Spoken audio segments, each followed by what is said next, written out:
What is atomic number is the number of protons in the nucleus defines that element. ఇంతకుముందు అన్నారు 7 ఉంటే ఇది nitrogen అని. ఒక ఎలిమెంట్కి ఒక పేరు నైట్రోజన్ అని పెట్టినామనంటే it is depend upon the number of protons. Protons ఎక్కడ ఉంటాయి? మనకి కేంద్రకంలో ఉంటుంది, న్యూక్లియస్లో ఉంటాయి. నెంబర్ ఆఫ్ ఇంతకుముందు మనం చూసాం కదా, దాన్ని బట్టి.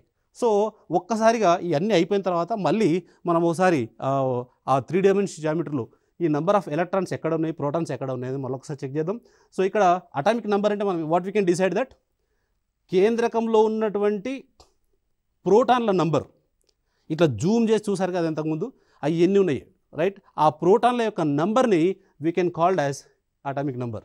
దీనికి ఇండికేషన్ ఏంటంటే Z is the symbol of the atomic number. ఈ number 1, 2, 3, 4 hydrogen, helium, lithium, beryllium, boron, carbon, ఇలా నంబర్లు ఏవైతే ఇస్తున్నామో it is depend upon the only the number of protons in the nucleus. ఆ కేంద్రకంలో ఉన్నటువంటి ఆ ప్రోటాన్ల యొక్క సంఖ్యను పట్టుకొని మనం ఇక్కడ చెప్పడం జరుగుతుంది, రైట్? సో ఇది డిఫైన్స్ ద ఎలిమెంట్, ఆ ఎలిమెంట్స్ని డిఫైన్ చేస్తుంది.